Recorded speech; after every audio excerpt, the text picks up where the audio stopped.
J'ai découvert brusquement que ça ne m'intéressait plus. J'ai tout abandonné. Pognon, pognon, pognon, pognon, pognon. Je n'entends parler que de ça tous les jours. Ce qu'il faudrait, c'est un bon boulot, bien abrutissant. L'avenir, toujours si clair pour moi, était devenu comme une autoroute sombre la nuit. Et toi, t'es heureux?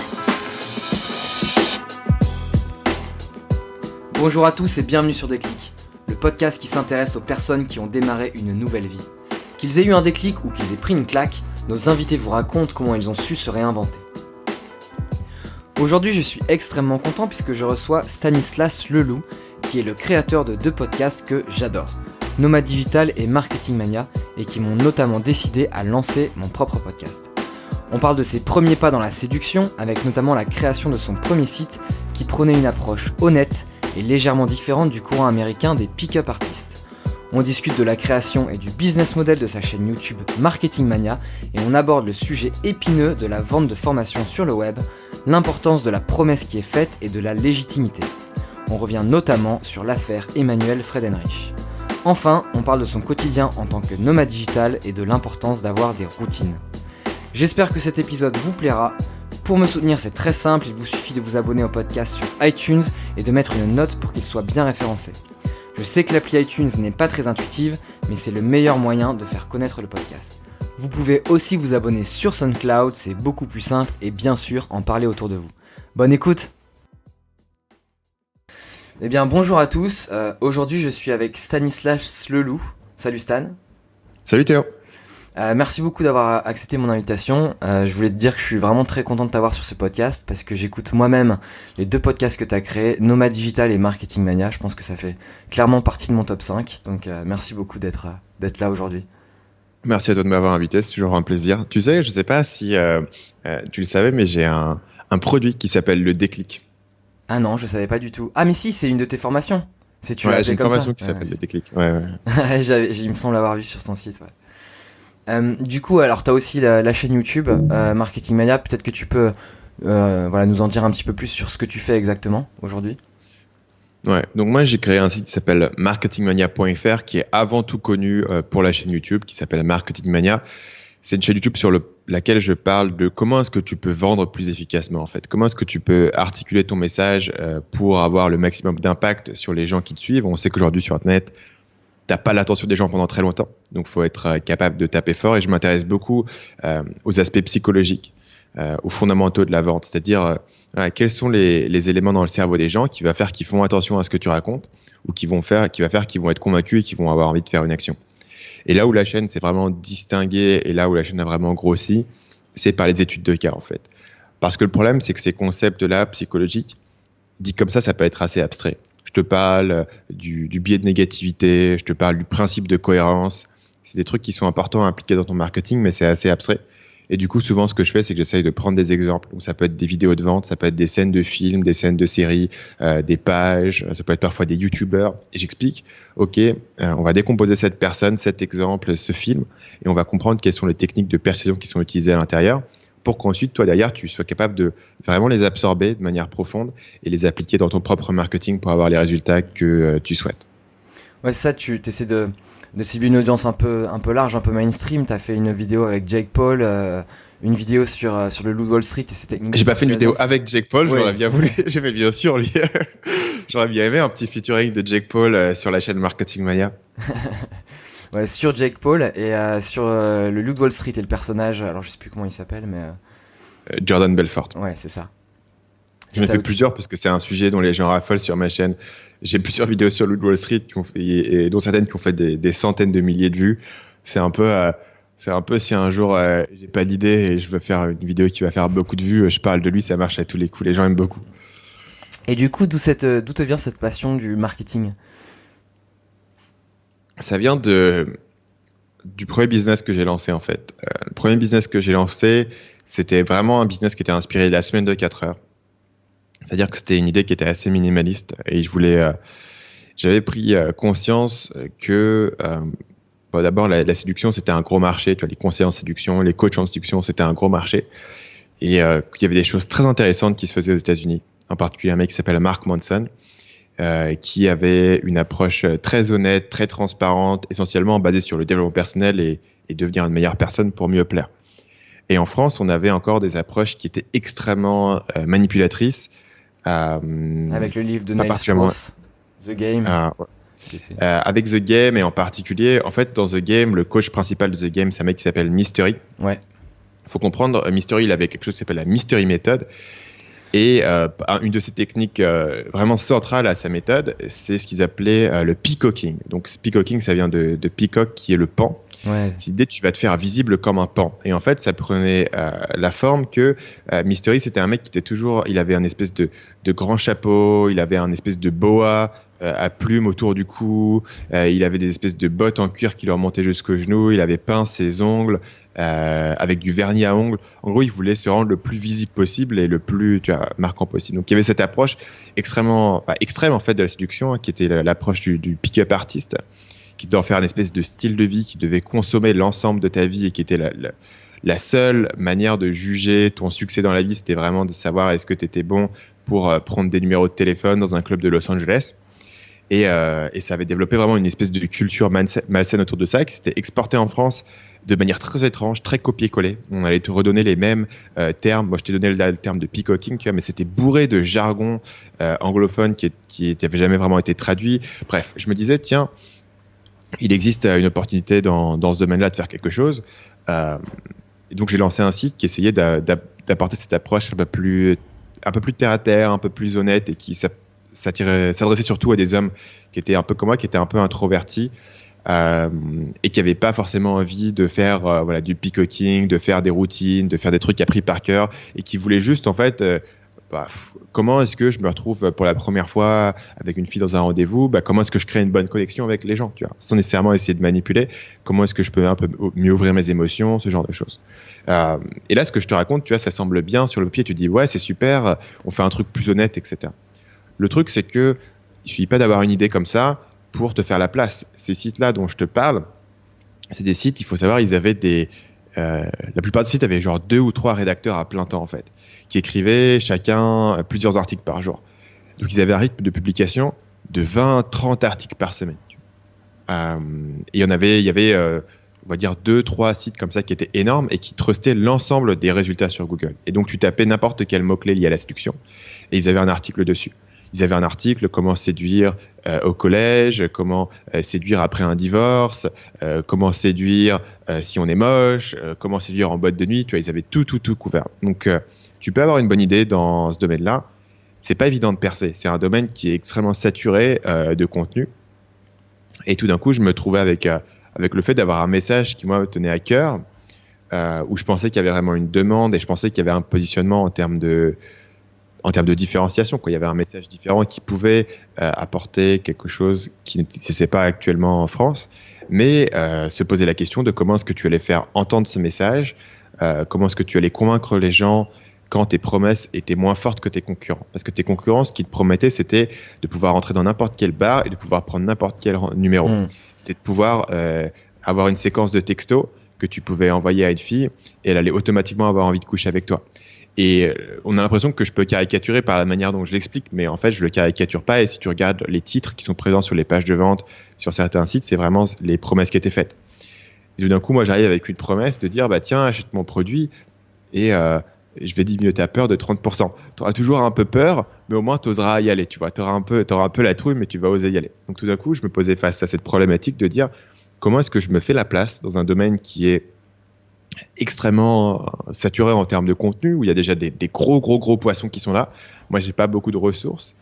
Et c'est là d'où vient mon intérêt sur le marketing. Alors, en fait, ça a vraiment démarré via la séduction. Ça a vraiment démarré par là. Si tu veux, au départ, j'avais... la séduction, c'était un intérêt que j'avais pour des raisons personnelles. J'ai grandi un peu, tu vois, j'étais un peu l'ado, un peu timide, un peu sur le côté, tu vois, où les gens me considérais pas comme une personne qui allait vraiment de l'avant, et donc j'étais un peu marginalisé sur ce point de vue-là, et j'avais un peu ce problème-là qui était un problème personnel que je me suis au départ intéressé à The Game, je me suis au départ intéressé à toutes ces méthodes-là, mais ça me convenait pas par rapport à la manière dont c'était présenté et par rapport au fait que en fait le process d'appliquer ces techniques de pick-up artist, moi, me satisfaisait pas. ça me faisait pas kiffer d'essayer de faire semblant d'être quelqu'un d'autre, tu vois. Ah ouais. Donc j'ai découvert ce mec-là qui s'appelait Mark Manson et je me suis intéressé à lui et ça a vraiment révolutionné la manière dont je gérais mes interactions, tu vois, que ce soit avec les gens, dans tous les domaines un peu de ma vie. Et c'était vraiment ça le message que je voulais faire en fait. Et le marketing au départ, c'était vraiment plus une nécessité. C'était un truc que tu devais apprendre pour faire passer ton message. Ouais, pour pouvoir marketer ton nouveau site. Ouais. Toi, à l'époque, tu théorisais juste ou tu pratiquais un petit peu? Parce que je sais que dans le domaine de la séduction, il y a beaucoup de gens qui écrivent des articles, mais il y a aussi ceux qui se retrouvent dans la rue justement pour s'entraider. Donc là, on est peut-être plus dans la méthode Mystery, Neil Strauss, Ross Jeffries et voilà les personnes que tu as pu citer avant. Moi, je pratiquais quelque chose qui, je pense, pour les gens qui sont des puristes de la séduction, apparaîtra comme un truc un peu inférieur, si tu veux. Parce que, si tu veux, dans le domaine de la séduction, donc je pratiquais, mais un peu à ma manière, et j'étais pas aussi hardcore que d'autres personnes. Et les personnes que je connaissais qui étaient vraiment des puristes, je les connaissais, c'était des amis à moi.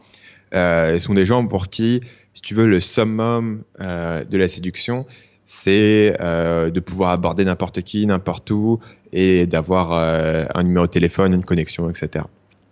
C'est des gens qui vont presque aller rechercher le challenge et la chasse comme étant un défi à part entière qui a une valeur intrinsèque. Ce qui n'était pas trop mon approche.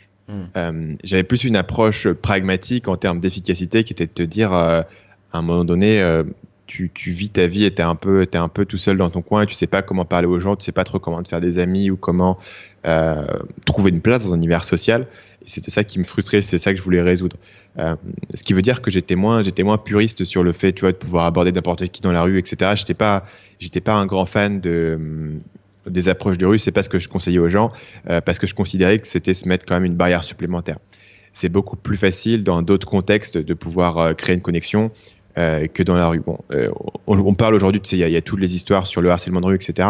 Ce qui n'était pas une problématique à l'époque. Donc ça, tu peux, même si tu mets ça de côté, il reste que tu vas créer une connexion émotionnelle avec quelqu'un à qui tu vas aller parler dans la rue. Ça te demande d'être extrêmement charismatique et bon en fait dans ton approche. Et moi, j'avais plutôt une recommandation de dire, écoute, si tu dois essayer de prendre des sites de rencontres et d'essayer d'avoir des rendez-vous et que ça fonctionne pour toi, fais-le comme ça, tu vois. Ou si tu veux aller dans des bars ou te créer un groupe d'amis ou aller dans des soirées et parler à des gens, fais-le comme ça. Et en fait, la majorité des gens qui allaient sur mon site, c'était pas des gens qui voulaient devenir Casanova du siècle, en fait. C'était plus des gens qui avaient une histoire personnelle de se dire à chaque fois, je rencontre une nana et on a une bonne connexion, on s'entend bien, mais après, je sais pas exactement trop quoi faire. Et du coup, je fais un peu rien, j'attends, j'essaye de faire des choses, mais rien n'avance. Et je me retrouve dans une situation 3 mois plus tard où je vois qu'elle est passée à autre chose. Soit elle s'est mise en couple avec quelqu'un d'autre, soit ça n'a pas fonctionné et j'ai pas réussi à trouver. Donc, tu vois, c'était un peu plus ces problèmes-là sur lesquels je me concentrais, qui sont des problèmes du coup moins de séducteurs aguerris et plus des problèmes d'interaction sociale et surtout, avant tout, en fait, des problèmes de confiance en soi. Pourquoi est-ce que le mec qui est lui-même capable de dire que il avait rencontré une fille qui était intéressée par lui, ils avaient une bonne connexion, pourquoi est-ce qu'il n'a pas été capable au bon moment de faire les actions et de montrer un intérêt? En général, c'est parce que voilà, c'est des gens qui ont été trop réservés sur eux-mêmes ou qui sont trop peureux par rapport au fait d'être rejetés ou qui sont trop dans l'attente, tu vois, trop passifs sur certaines choses. Donc, c'est des trucs sur lesquels tu pouvais pas mal bosser. Et ça fonctionnait bien, ça donnait des bons résultats parce que un mec moyen a quand même des opportunités, rencontre quand même des gens, tu vois. Et souvent, ils étaient dans une situation où ils avaient l'opportunité devant eux. Il fallait peut-être juste pousser les gens au bon moment à se dire que ça va pas arriver tout seul, en fait. C'est pas comme dans les films où tout a été écrit à l'avance et du coup, tout est logique, tu vois. Il y a un moment donné où quelqu'un doit prendre l'initiative et on peut parler de si c'est légitime ou pas, mais dans la manière dont les interactions sont faites aujourd'hui, c'est en général à l'homme de prendre cette initiative-là, en fait. Et les gens qui sont trop passifs dessus sont systématiquement déçus et ont l'impression d'avoir des opportunités qui se concrétisent pas sur leur vie amoureuse. Ouais, qui passent à côté de quelque chose, ouais. Très bien, il me semblait avoir entendu dans une autre interview que au moment où tu avais ce site, tu faisais aussi tes études de commerce en parallèle et que tu avais décidé d'abandonner tes études à ce moment-là. Donc ma question c'est, qu'est-ce que tu avais de concret avec ce site Quel trafic t'avais? Est-ce qu'il y avait de la concurrence? Est-ce que tu gagnais déjà de l'argent? Quels sont les facteurs qui ont fait que tu as choisi de mettre fin à tes études? Et il me semble en plus que c'était la dernière année. Essentiellement, j'ai eu le site et pendant que je faisais mes études pendant plusieurs années. Il faut savoir que déjà, j'étais nomade digital en fait pendant que j'étais techniquement en études. Le deuxième semestre, on était censé faire un stage. À la place, je me suis cassé en Indonésie et en Thaïlande pour aller rencontrer des entrepreneurs nomades et pour bosser sur mon site en fait. Et un peu après ça, le site a commencé à générer des revenus. C'était pas des revenus énormes, c'était 1 500 euros par mois. Et j'en ai profité pour voyager. Donc après ça, j'ai déménagé au Vietnam, à Ho Chi Minh. Après ça, j'ai vécu environ 6 mois à Barcelone. Après ça, je suis retourné au Vietnam, etc. Donc en fait, j'étais déjà dans cette dimension-là. Et à un moment donné, il s'est posé la question de terminer donc les UV que j'avais. Et en fait, la manière dont c'était mis en place, c'était que il fallait que je retourne à Cergy-Pontoise. Mon école est située à Cergy-Pontoise, c'est l'ESSEC, pendant au moins 6 mois pour valider. Et ensuite, il fallait que je valide un stage. Et ensuite, il fallait que je valide de l'international. Parce que évidemment, pour eux, l'international, c'est pas juste que tu as été à l'étranger, c'est que tu as un papier. Moi, j'avais pas de convention de stage à l'international, j'avais pas ça. Donc en fait, si tu veux, d'un coup, l'école m'a mis tout un tas de barrières sur lesquelles je devais sauter. Et je me suis dit, est-ce que c'est raisonnable pour moi de passer 6 à 12 mois à sauter ces barrières-là, quand maintenant mon site génère un revenu? Alors, je me souviens plus exactement, j'ai envie de dire, mettons 3 à 4 000 euros par mois, tu vois. D'accord, c'était pas de la publicité, là on était principalement avec des ventes de formations. Non, c'était sur des produits, des formations que je proposais, certaines que j'avais créées moi-même, d'autres que j'avais fait créer par d'autres personnes qui étaient justement mes puristes dont je t'ai parlé tout à l'heure. Et j'ai bossé avec eux sur certaines formations parce qu'il y avait des choses que, si tu veux, moi, mon domaine d'expertise dans le domaine de la séduction, il était ce qu'il était. Et une fois que j'avais fait 1 ou 2 formations, en fait, j'avais dit ce que moi j'avais à dire, et du coup, je me suis associé avec d'autres personnes pour en faire plus. Et ça a généré, voilà, on va dire, mettons 3 500 euros par mois. Tu vois. Ce qui est moins que ce qu'un diplômé de l'ESSEC gagne. Mais c'était la liberté, c'était ce que je voulais faire. Et c'était pas trivial, en fait, pour moi de revenir en France et de pouvoir faire les deux, parce que tu as un business comme ça qui tourne, c'est un business qui est assez jeune, c'est un business qui est encore assez fragile. Je t'ai parlé de tous les concurrents que j'avais de toutes parts, mais il fallait créer du contenu, il fallait gérer la création de produits, il fallait gérer le marketing, les lancements, les machins, tu vois. Et du coup, il y avait vraiment un sacrifice trop important de dire je vais retourner à Cergy, je vais quitter ma communauté d'entrepreneurs en Asie pour faire ça. Et du coup, j'ai décidé de ne pas retourner et de rester avec un diplôme en fait qui est pas tout à fait achevé.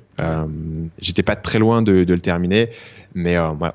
Il y a un deuxième truc, je pense que les gens ne notent pas dessus. Les gens disent ah ouais, t'aurais facilement pu terminer ton diplôme, etc.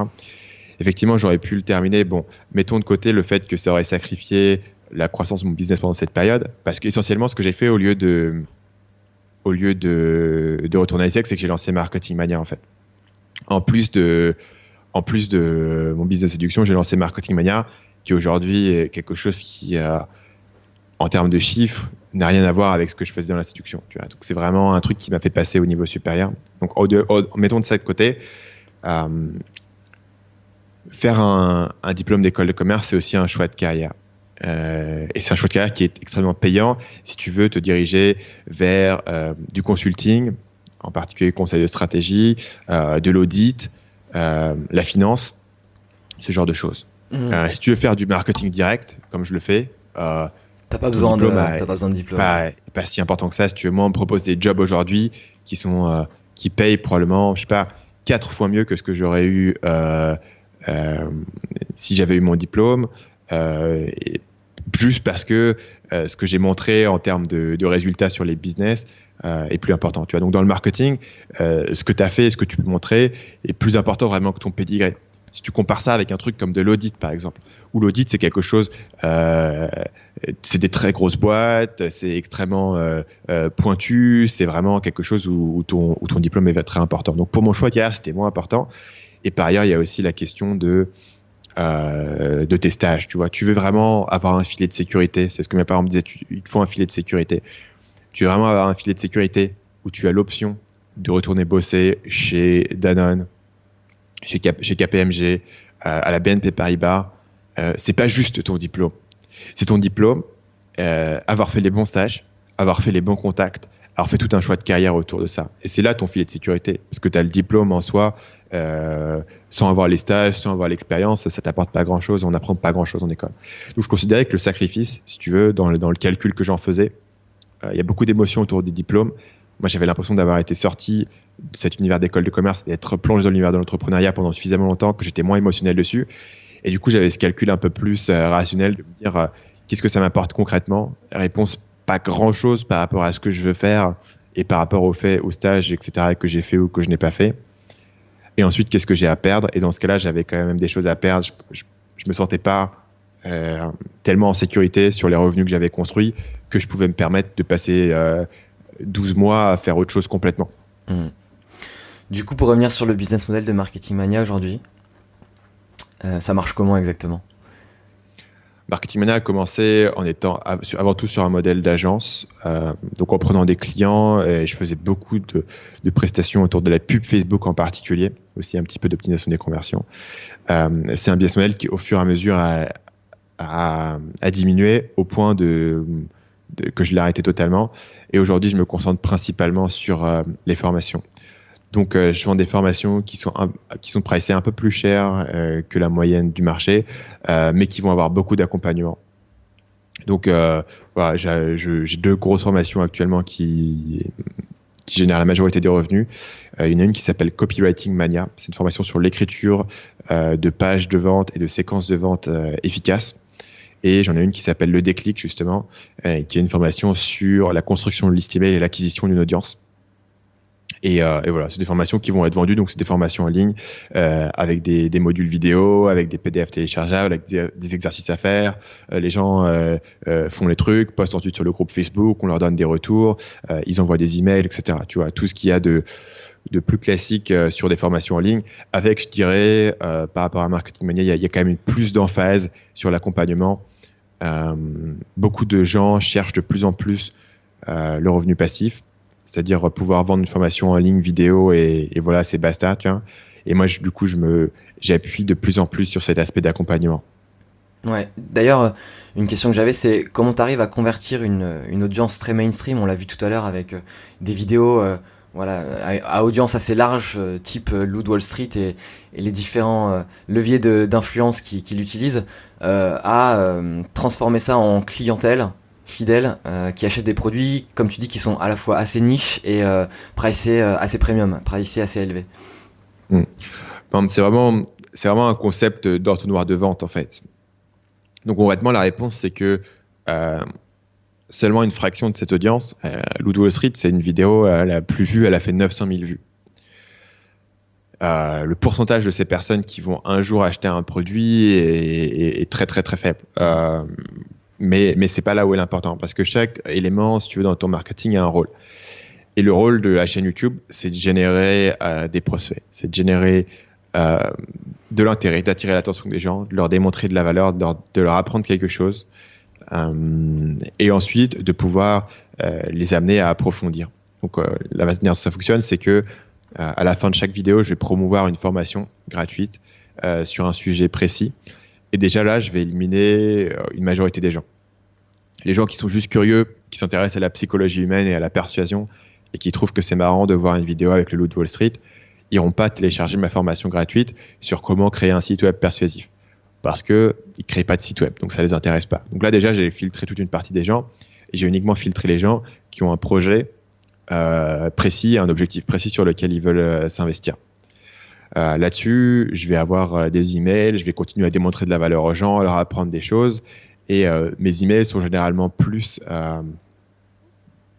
axés sur la partie marketing. Je peux faire des vidéos parfois sur le marketing pointu. Je peux aussi faire des vidéos qui peuvent intéresser n'importe qui, tu vois. Je sais qu'il y a des amis de mon père qui regardent mes vidéos et qui trouvent ça intéressant, alors qu'ils n'ont jamais créé un site de leur vie et ça ne les intéresse pas du tout. Mais juste, ils trouvent que les sujets sont intéressants. Je pense que ces personnes-là, tu vois, mes emails, ça ne les intéresserait pas parce que déjà, c'est des conseils plus pointus sur le marketing. Et ensuite, tu vas aller sur des séquences de vente qui sont encore des conseils plus pointus sur un sujet précis. Et après, tu vas arriver sur une page de vente qui, là, pour le coup, va être ultra pointue sur une problématique. Donc, je te donne un exemple. À ma formation sur le copywriting, déjà, la majorité des gens ne savent pas ce que c'est que le copywriting. Tu vois, donc c'est déjà un sujet qui est assez pointu. Pour en arriver là, il faut être un web entrepreneur, ou il faut bosser dans une boîte où tu es amené à utiliser ses compétences et tu sais exactement de quoi on parle. Donc en fait, si tu veux, la manière dont il faut y penser, c'est un entonnoir de vente avec chaque étape, il y a de moins en moins de monde qui va à l'étape suivante, et à chaque étape, c'est de plus en plus pointu, et à chaque étape, on s'approche de la vente. Et évidemment, le dernière étape du tunnel, c'est les gens qui vont vraiment acheter, qui sont ultra intéressés pour apprendre une compétence dans un sujet pointu et qui ont un projet extrêmement précis et qui sont prêts à agir maintenant et à se plonger dans quelque chose pendant 3 mois, 6 mois et à plonger à fond dedans. Ce qui veut dire que le rôle, en fait, dans cet entonnoir de la chaîne YouTube, c'est vraiment de toucher le maximum de monde, en fait. Et les gens me posent la question, c'est quoi le taux de conversion de ta chaîne YouTube vers tes produits ou même vers ta liste email? Et en fait, c'est pas la bonne question à se poser. La question à se poser, c'est plus combien de personnes est-ce que tu peux toucher via YouTube qui sont des gens qui sont intéressés.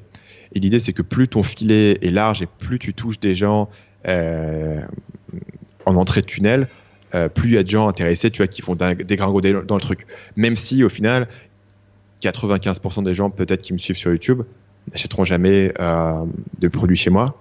Ça m'en reste quand même 5000 clients. Voilà. Et là, je suis un petit peu en dessous de 100 000 abonnés, tu vois. J'ai pas besoin d'un très grand pourcentage de gens qui vont dégringoler pour que ça fasse un business qui tourne correctement. Du coup, on parlait du prix de tes formations. Je crois que la plus chère, elle est à 1 000 €.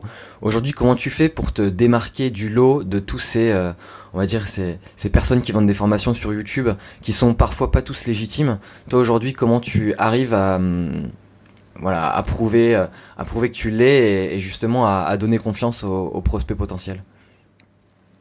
Je dirais que le premier point, c'est que la principale reproche que je vais faire à des gens qui vendent des formations, c'est de faire des promesses, de vendre sur des promesses qui sont toujours plus en surenchère. C'est de dire, OK, tu vas faire 10 000 € par mois en 30 jours.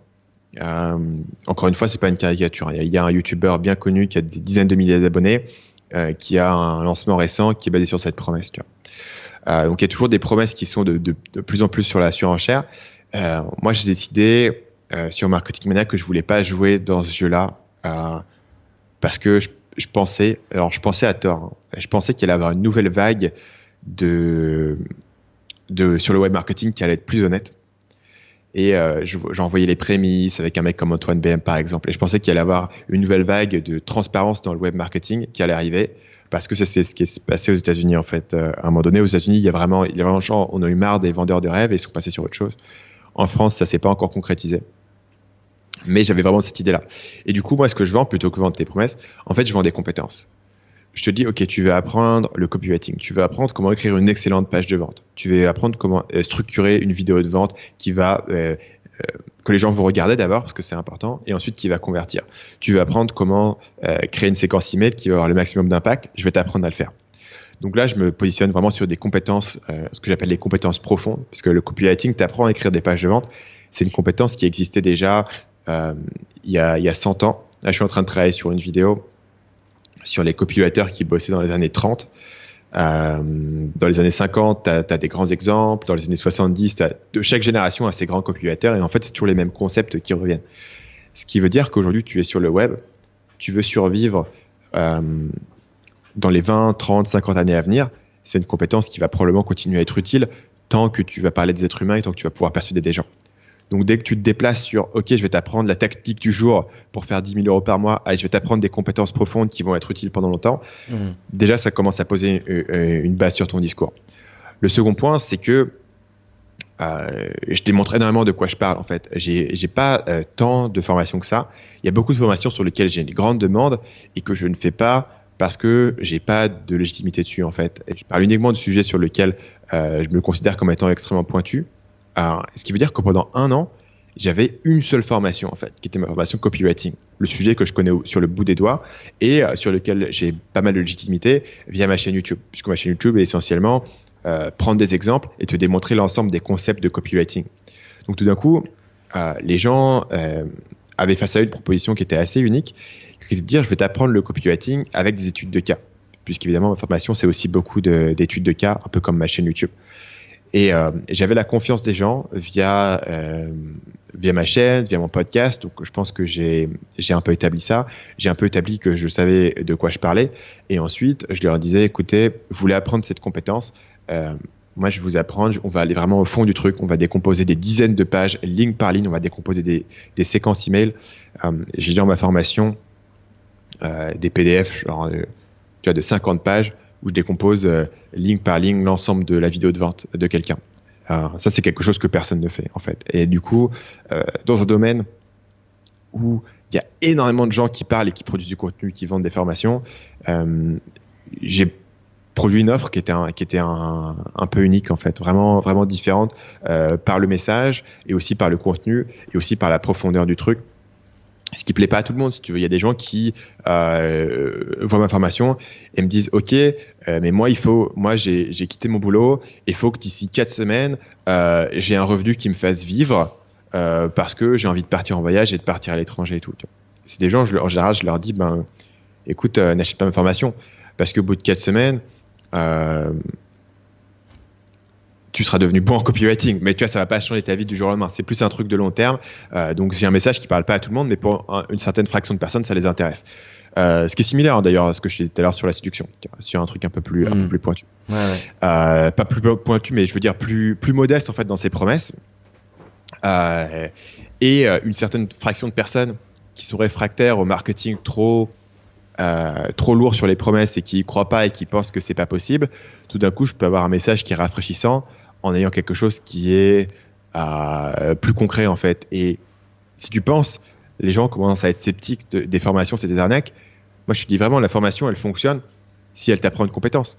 Si que cette formation t'apprend une vraie compétence et que tu deviens bon dans quelque chose et qu'en plus, la chose que tu apprends, c'est quelque chose d'utile. C'est-à-dire, tu vas apprendre, pour moi, c'est le marketing parce que je considère que sur le web, c'est vraiment le truc le plus compliqué, dans le sens où tu peux toujours créer un site, mais si tu ne sais pas le promouvoir, ça t'amène à rien.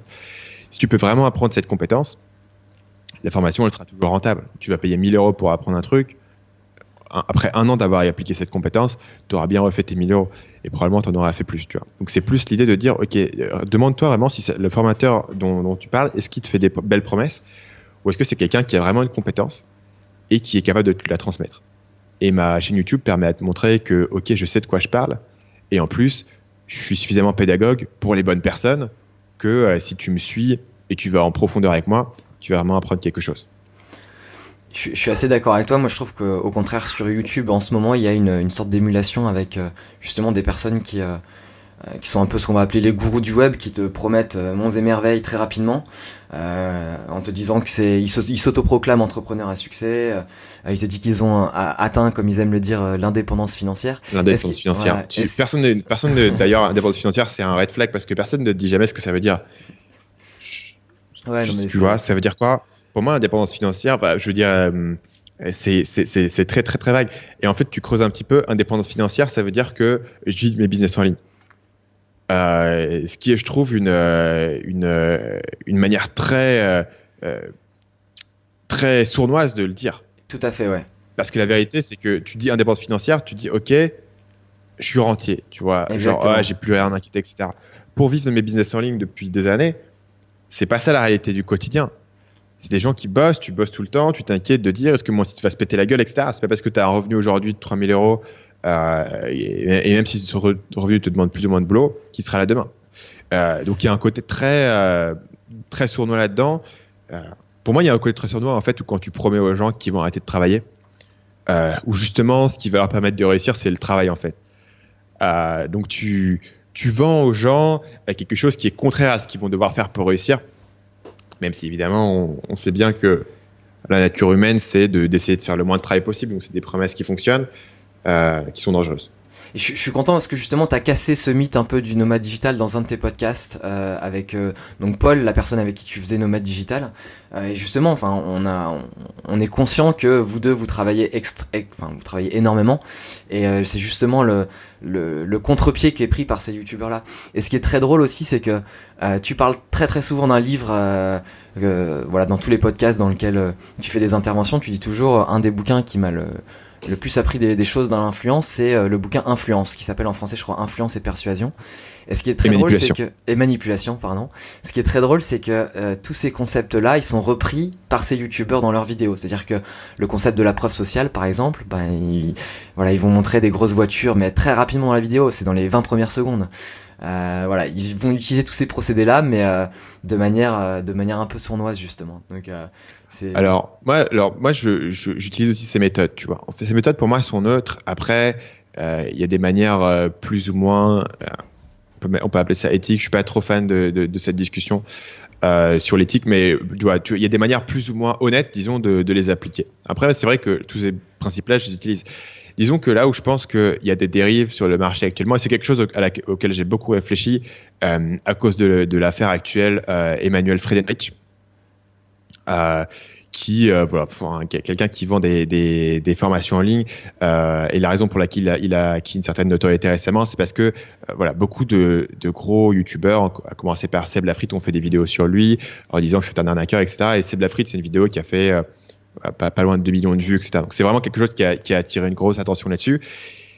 Et du coup, se pose la question de qui est un arnaqueur, est-ce que toutes les formations sont des arnaques, qui est un arnaqueur, qui dit la vérité, etc. Où est la ligne.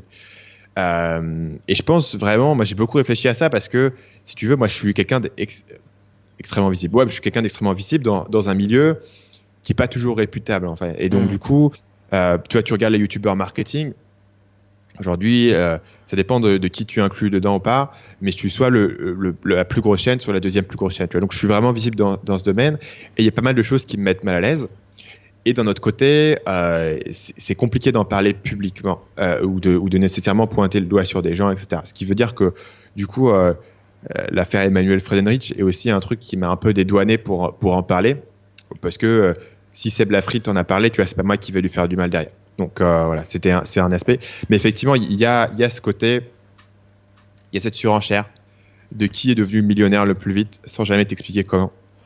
De qui va t'apprendre à être riche, qui va avoir la Lamborghini, qui va avoir le truc.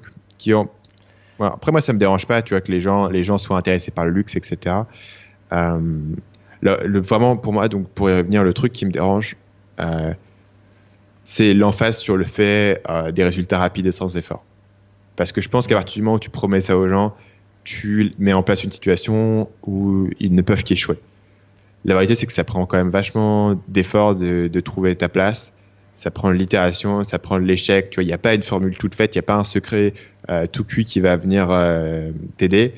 Et je pense qu'à partir du moment où tu fais miroiter aux gens ce secret et ce raccourci et le fait qu'ils ne vont pas avoir à galérer pour réussir, tout d'un coup, tu mets en place une situation où à la première échec, première erreur en fait, ou première difficulté, ils vont baisser les bras. Voilà. Et quelqu'un, voilà, c'est peut-être voilà mon problème là-dessus ou la manière dont je le vois. En tout cas, c'est comme ça que moi je le rationalise dans ma tête en me disant quelles sont les lignes, quelles sont les frontières que j'ai pas envie de traverser dans mon discours et dans mon message. Ouais, souvent pour enchaîner avec la prochaine question. Souvent le message c'est vous allez atteindre l'indépendance financière avec très peu de travail et en fait c'est pas du tout une promesse qui est valable dans le sens où c'est possible mais il faut s'acharner à la tâche, il faut mettre la main à la pâte et souvent c'est le message inverse qui est diffusé. Du coup, faut savoir que juste pour rebondir là-dessus, moi je connais énormément de gens qui vivent de leurs revenus sur le web parce que ça fait plusieurs années que je vis en Asie du Sud-Est dans des communautés d'entrepreneurs. Essentiellement presque tous les gens que je connais en fait sont des entrepreneurs web. Ce qui veut dire que j'ai une vision très claire du fait que c'est possible, hein, que c'est pas, tu vois, vivre de ses revenus en ligne et voyager, machin, c'est tout à fait possible. Mais quasiment toutes ces personnes bossent. Voilà. Ils ont une certaine liberté, une certaine flexibilité qui est agréable, mais quasiment toutes ces personnes bossent à plein temps ou quasiment à plein temps sur leur business. C'est la réalité pour moi des choses, qui n'est pas nécessairement une mauvaise chose parce que c'est plutôt plaisant à faire, mais tu vois, c'est toujours. Après, c'est pas très compliqué de donner l'impression que tu vis la vie de rêve sur Instagram, etc. Tu vois, tu peux toujours donner un peu l'illusion, mais quand tu vois la réalité des gens, les gens bossent. Et la raison, c'est que tout simplement, il y a de la concurrence, quoi. Il y a toujours des gens qui sont là. Et si vraiment tu fais rien, en général, quelqu'un va pouvoir aller te bouffer quelque part. Du coup, toi, tu te situes où aujourd'hui dans ton quotidien?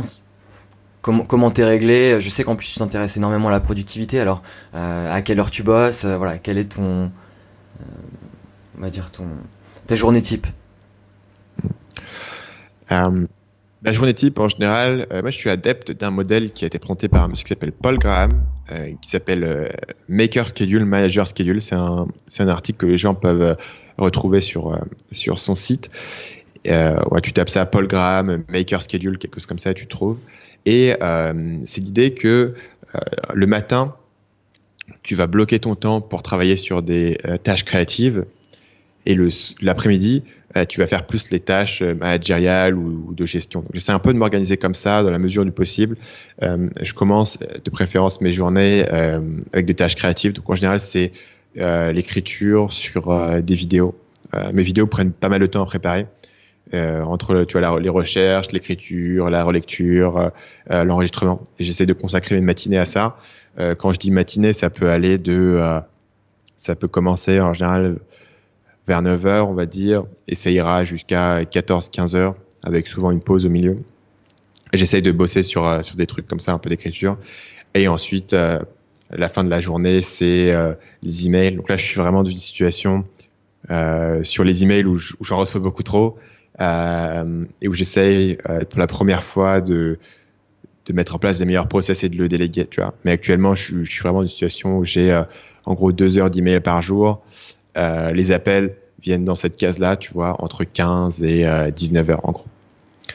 Email, appel, retour. Mon monteur a fait une nouvelle vidéo, il faut que je lui fasse un retour sur le montage. Communication X ou Y à droite à gauche, répondre aux questions de mes clients, répondre aux commentaires YouTube, tu vois, tous ces petites tâches arrivent sur la fin de la journée où j'ai un peu moins d'énergie. Ensuite, en fin de journée, j'essaie généralement de faire le sport. Parfois, je le fais en milieu de journée, parfois, je le fais en fin de journée. Et voilà. Et après, j'ai terminé. Je suis pas. En fait, mes habitudes varient pas mal au fil du temps. Là, au moment où on se parle, je suis pas dans un très bon pic d'habitude, dans le sens où je pense que de manière optimale, la méditation m'aide pas mal. Méditation le matin, ça aide beaucoup. Actuellement, je le fais pas parce que c'est une habitude, je trouve, qui est c'est une habitude qui prend assez longtemps en fait à se mettre en place. Au départ, tu fais la méditation. Tu fais ça avec Headspace ou tu fais ça tout seul? Ouais, j'utilise Headspace. Pendant je l'ai fait tout seul, mais Headspace, c'est vraiment le truc qui te facilite le plus. Donc Headspace, c'est une petite application, tu vois, tu te mets 20 minutes, etc. Tu le fais toi, la méditation? Ouais, tous les matins. Ouais, 10 minutes. Alors, ça fait combien de temps que tu le fais? Alors j'avais commencé il y a 1 an et j'avais arrêté. Et là, un de mes objectifs 2018, c'est de le faire tous les jours. Et pour l'instant, ça, j'arrive à tenir, quoi. Je le fais pas toujours le matin, des fois j'ai pas le temps, j'oublie, je pars au boulot et j'ai pas eu le temps. Et dans ce cas-là, je la fais le soir avant de dormir, donc c'est pas le meilleur moment pour le faire, quoi. Mais puisqu'on s'endort juste après, donc en fait tu bénéficies moins de ta méditation. Le mieux c'est vraiment avant de partir la journée. Mais au moins je le fais, quoi. J'arrive à m'y tenir. Ouais, mais c'est bien tant que tu maintiens la boucle. Alors je sais pas si toi t'as remarqué ça, mais pour moi quand tu recommences la méditation, au départ, surtout si tu le fais le matin, t'as vraiment l'impression de perdre 20 minutes à rien faire, quoi. Et tu ressens pas trop les besoins, tu rentres pas trop dedans, tu prends pas trop d'intérêt, et donc je trouve que c'est une habitude qui est assez complexe à installer une fois que tu l'as perdu. Et puis là, je le faisais j'avais pas mal de semaines où je le fais, et après j'ai arrêté. Là, faut que je le reprenne. Tu vois, donc c'est un peu. Je suis pas ultra rigoureux sur ces habitudes-là, la méditation et tout, même si ça m'aide. En revanche, un truc où je suis très rigoureux, et là, c'est vraiment un truc de process, c'est la nourriture, en fait. J'ai un service qui me livre la bouffe le matin, et du coup. Ça rend les choses vachement plus faciles de manger de manière saine. Et ça, c'est quelque chose, tu peux faire tellement d'efforts pour réguler ta nourriture, etc. Et tout d'un coup, tu as une solution beaucoup plus simple qui est on te livre ta bouffe. Et tout d'un coup, le choix le plus simple, c'est de manger ce qu'on t'a apporté, quoi. Tu le fais réchauffer et puis tu le manges. Et c'est vraiment un hack. C'est un peu comme les gens qui disent, il y a Gary Vaynerchuk qui parle beaucoup de ça. Il dit, moi, tu vois, j'arrivais pas à faire du sport ou je m'intéressais pas trop au sport, etc. Bah, j'ai trouvé un raccourci. J'ai engagé un mec à plein temps. Il a un mec à plein temps qui le suit et qui s'occupe de toute la partie alimentation et toute la partie sport. Donc, en gros, il a trouvé un peu un raccourci. Moi, j'ai trouvé mon raccourci sur la livraison de nourriture. Voilà, faut savoir que forcément, le fait d'habiter au Vietnam, ça coûte moins cher. La livraison de nourriture, pour donner un peu une idée, ça doit coûter, mettons, 30-35 euros par semaine pour 2 repas par jour. Tu vois, c'est plus qu'accessible. Et ça te permet voilà, de manger. Donc, il m'apporte mes 2 repas. Donc, au final, c'est quelque chose d'assez simple. Je dirais que pour moi, les éléments qui ont fait la plus grosse différence, c'est d'abord de réussir à se lever tous les matins à la même heure. C'est quelque chose sur lequel j'ai lutté pendant des années. Franchement, qu'au départ, je trouvais ça con ou j'étais insomniaque ou je sais pas quoi. Tu vois, je me levais un peu à l'heure que je voulais et je me disais de toute façon, je m'en fous parce que j'ai mon propre business et j'ai pas d'heure à laquelle arriver. Mais c'est vrai que le fait de ne pas avoir de régularité dans ton cycle de sommeil a des effets assez néfastes. Et ça, c'est un truc, en fait, tu t'en aperçois que quand tu es vraiment confronté. Parce que au départ, tu as des heures de... Tu vois, tu dois être au lycée à telle heure, bah, tu te lèves à telle heure, tu dois être au boulot à telle heure, tu te lèves à telle heure et tu n'y penses pas trop. Et au final, quand tu te retrouves avec des mois et des mois ou des années de ta vie où tu n'as pas d'heure à laquelle te réveiller, tu peux tomber dans des cycles de sommeil extrêmement malsains où tu dors pas et tu te couches super tard, etc. Donc ça, c'est vraiment un truc en termes de qualité de vie qui a fait une différence énorme. Le truc, c'est que si tu te lèves à midi et que tu bosses 10 heures par jour, quand tu termines de bosser, tous tes amis sont déjà en train de se coucher. Tu vois. Donc non seulement tu te lèves super tard, mais en plus tu peux voir personne et ta vie sociale en souffre et du coup tu te retrouves dans des cycles et puis en plus t'as rien à bouffer parce que il est trop tard pour acheter à manger. Enfin tu vois, il y a plein d'effets négatifs. Donc pour moi, heure de sommeil, méditation, ça paye, sport tous les jours. J'ai jamais été sportif, mais il y a des effets psychologiques et physiques qui sont indéniables. Donc c'est un peu les trucs de base. Ouais, dans tous les podcasts que tu as fait, j'ai vraiment eu cette impression que tu étais un peu obsédé par la productivité. Et d'ailleurs, tu le dis, tu es en général obsédé par les sujets qui t'intéressent. Et je me suis pas mal reconnu dans le fait d'avoir beaucoup de mal à dormir le soir. Et tu disais qu'il y avait plus d'ordinateur après 21h. Moi, c'est pareil. Quand je pense à quelque chose, je peux passer des nuits totalement blanches où je dors quasiment pas. Et c'est vrai que le fait de plus du tout penser au travail et à arrêter tout ce qui est portable, ordinateur après 21h, moi ça m'a énormément aidé quoi. Donc il y a ça. Alors moi j'ai un nouveau truc là que je fais depuis quelques mois et qui marche bien pour dormir, c'est que je me suis fait chien de Pavlov moi-même. En fait j'ai commencé à faire ça quand j'étais à Paris et que ma mère buvait des tisanes le soir. Elle me dit tiens, je vais boire une tisane et tout. Et en fait, tu sais il y a beaucoup d'associations avec l'odorat chez les humains et avec le goût. C'est l'idée de la Madeleine de Proust. En fait, t'as vraiment beaucoup d'associations qui sont liées à l'odorat, au goût. Et du coup, je me suis mis à faire un truc, une espèce de routine du soir où tu te cales avec un bouquin. Donc, de manière impérative, un bouquin qui est pas lié à ton travail. Donc, moi, mes bouquins préférés, c'est les bouquins genre où les gens sont dans des situations de catastrophe. J'ai une fascination pour ça. Je sais pas, ils sont perdus dans l'Amazonie, ils sont perdus dans l'Antarctique. Voilà, c'est la merde dans leur vie, etc. J'aime bien lire les gens qui sont dans des situations compliquées parce que pour le coup, ça me sort énormément en fait. Quand tu lis l'histoire d'un mec qui essaye de survivre dans l'Amazonie, tout d'un coup, tu penses plus trop au fait que il faut que tu refasses ta séquence email. Tu vois, ça te sort vraiment du truc. Et je fais ça en buvant ma tisane. Ouais, vraiment, je le fais tous les jours. Et en fait, du coup, mon cerveau commence à associer le fait de boire une tisane avec le fait qu'il faut dormir, en fait. Et c'est minuté, c'est-à-dire que je bois ma tisane et vraiment, au moment où elle est terminée, je suis épuisé et je m'endors directement. Et je me suis auto-conditionné là-dessus. Moi qui, pendant des années, me suis plaint, non mais je suis insomniaque, rien ne fonctionne, etc. Tu vois. Il y a ça. Et je pense aussi le fait de vieillir. Je pense qu'avec l'âge, Mon cycle de sommeil c'est régulé, il y a le sport, il y a plein de trucs, mais ça c'est un truc qui m'a énormément aidé, donc je le balance comme ça s'il y a des gens qui sont insomniaques et qui cherchent une solution. Une tisane, alors ça peut être n'importe quoi, le truc c'est qu'elle soit répétée, tu vois, ou tu peux boire un verre de lait, ou je sais pas quel est ton C'est trip censé personnel. aider en plus le lait. Le lait c'est censé aider au sommeil. Je me demande, tu vois, si Personnellement, ça j'ai aide, jamais si c'est essayé, vraiment le rituel, je sais pas. Pendant un moment, je buvais du lait aussi avant de dormir. Ben là, c'est parce que j'essaie de gagner du poids et je me dis, je sais pas, mes calories et tout, il faut que j'essaie de boire du lait. Donc ouais, Mais non, en fait, j'ai réalisé que pour que ça marche, il faut en boire 3 litres par jour. Ouais. C'est un peu- Je suis passé à la lecture aussi. Au début, je lisais toujours des livres liés au business, que ce soit des biographies ou des autobiographies. Et au final, même si tu lis, ça te fait toujours penser au business, donc ça va pas. Ouais. Et là, je suis reparti sur plutôt des romans de geek un petit peu, des romans de jeux vidéo. Des choses La comme science-fiction, ça. genre pas. Non, pas science-fiction, plutôt. Là, je lis The Witcher, donc c'est ce roman qui est tiré du jeu vidéo, qui est un roman polonais. Ouais. Donc c'est plutôt fantastique que science-fiction. C'est pas le jeu vidéo qui est tiré du bouquin? Si, c'est ça, exactement. Ouais, pardon, je me suis mal exprimé. C'est le jeu vidéo qui a été fait sur le bouquin et qui va C'est d'ailleurs. assez ouf quand même. Netflix a racheté les droits là. Ah ouais, parce que Ouais, c'est assez comme rare ça. qu'on ait ça. Il y a beaucoup de jeux vidéo qui sont adaptés de films, mais assez rarement directement d'un livre. Ouais, c'est vrai, ouais. Je sais pas exactement ce qui s'est passé, mais je pense que le bouquin polonais a eu un succès vraiment énorme dans ce pays-là. Et en fait, CD Projekt Red, la boîte qui a racheté le jeu vidéo, c'est une boîte polonaise, je crois.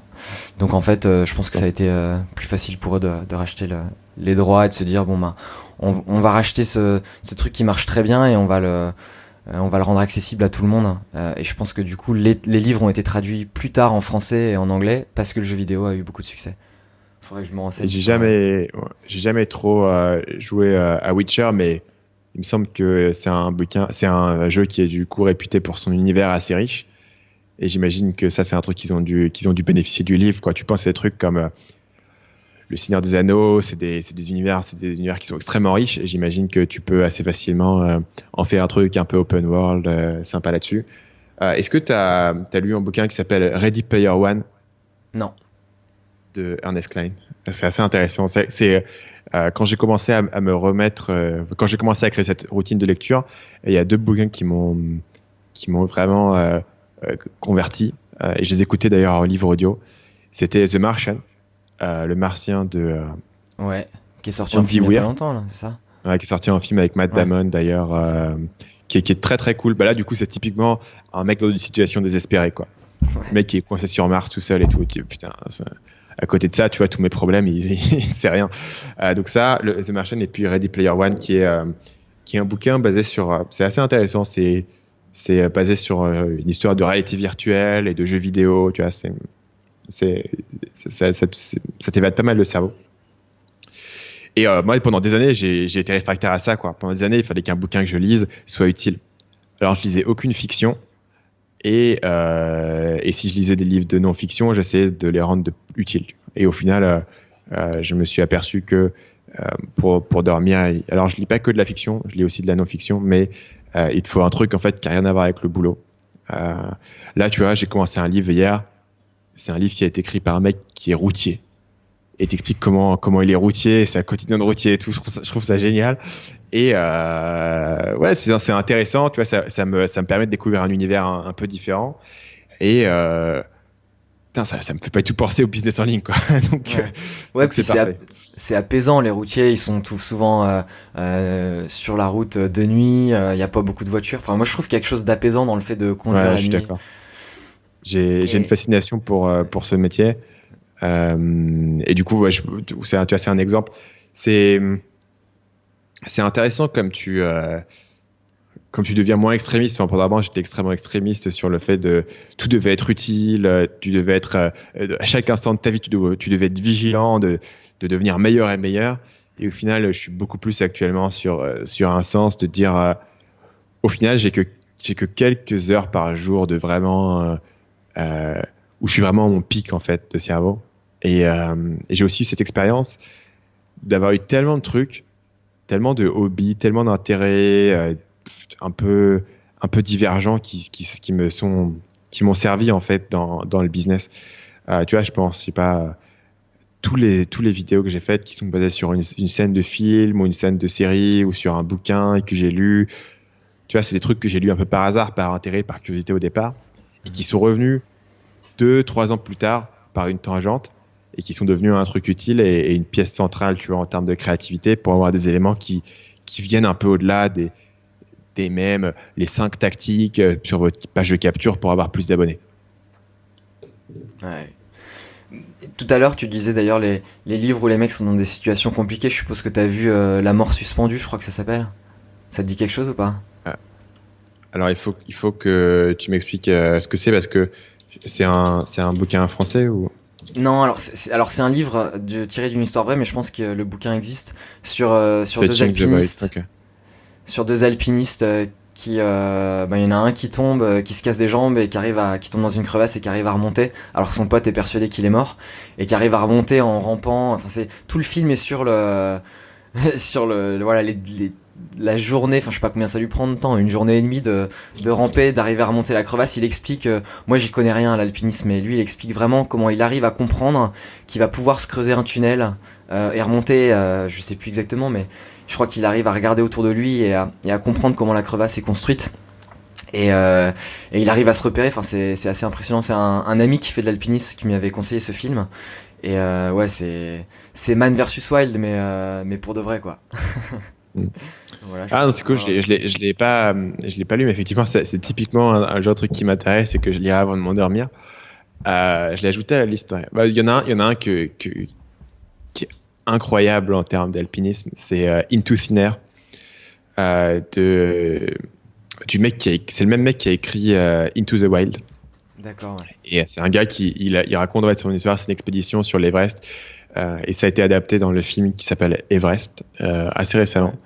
Et ça c'est pareil, tu vois, c'est vraiment un truc qui sont dans le blizzard et tout. Ouais, alors, Everest, c'est un film, j'ai regardé avec mon père chez nous, tu vois, genre on avait quand même un projecteur dans la maison et tout.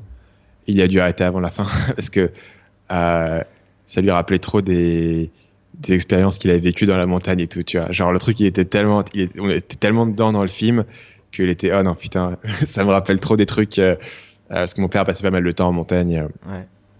Voilà, et vraiment, moi ça m'évade beaucoup, et je sais pas trop si c'est habituel ou pas, mais personnellement, ce genre de situation, en fait, en un sens, ça me déstresse. Et je pense que la raison, si on essaye de psychanalyser le truc un peu, c'est que le boulot qu'on fait, tu vois, en business en ligne, il y a beaucoup d'ambiguïté, de stratégie, de long terme, de calcul de chiffres, etc. Tu vois. Et dans le mec qui est coincé dans sa crevasse, il y a beaucoup d'ambiguïté. Il y a juste à la base, quoi. C'est survivre, c'est tout. Le truc, la survie, le défi en face de toi. Et du coup, il y a un côté comme ça. C'est cool. C'est probablement plus cool de le lire que de le faire, mais il y a un côté qui te sort un peu du truc. Moi, je suis pas mal dedans, et c'est vrai que je suis assez friand de ce type de bouquin. Alors, je collectionne un peu, tu vois, le mec est coincé. Il y en a un qui est génial, c'est Endurance, expédition dans l'Antarctique. Ils perdent leur bateau, tu vois, et ils sont genre sur un iceberg. Ils doivent trouver comment rentrer chez eux. C'est une histoire vraie ou c'est un roman, ça? Ouais, non, c'est une histoire vraie. C'est l'histoire de Ernest Shackleton, qui était un Anglais qui faisait une expédition. Il voulait en fait traverser, pour être le premier à traverser l'Antarctique, en fait. C'est génial, il faudrait que je regarde ça. Et en fait, leur bateau se fait prendre dans la glace. Et tu sais, comme la glace gonfle, si le bateau est pris dans la glace et que les trucs gonflent, et en fait, le truc bouge, donc en fait, ça écrase la coque du bateau. Donc, ils se retrouvent sur la banquise à dériver, et ils passent mais 1 an et demi de traversée pour s'en sortir, quoi. Et c'est une histoire vraie de lui et puis de toute sa troupe de mecs, et c'est un peu un classique parce qu'il a été écrit, je crois, en 48, ce bouquin, parce que l'histoire c'est dans les années 20. C'est les années 10, c'est en 1912. Je regarderai. C'est le genre de truc qui va m'intéresser aussi. Écoute, j'ai un dernier truc à te demander. En fait, c'est Moi là je pense que ça fait 1 heure qu'on se parle et je pense qu'on a bien fait le tour de ton parcours. Du coup, je me suis dit, j'ai préparé quelques questions. Le but ce soit que je t'en pose le plus en 1 minute ou 1 minute 30, je sais pas exactement combien de temps ça va durer. C'est des questions assez simples et il faut que tu répondes de manière la plus authentique et la plus rapide si possible. Ça marche. T'es prêt ? Ouais, je suis prêt. Allez, c'est parti. Vendre 2 fois plus de formations ou sortir 2 fois plus de vidéos ? 2 fois plus de formation. Si tu devais reprendre un boulot, ce serait dans quelle boîte ? Dur. J'ai envie de dire YouTube. Genre bosser chez YouTube parce que je pense que ils ont des trucs à faire. Si tu ne devais choisir qu'un seul outil de productivité ?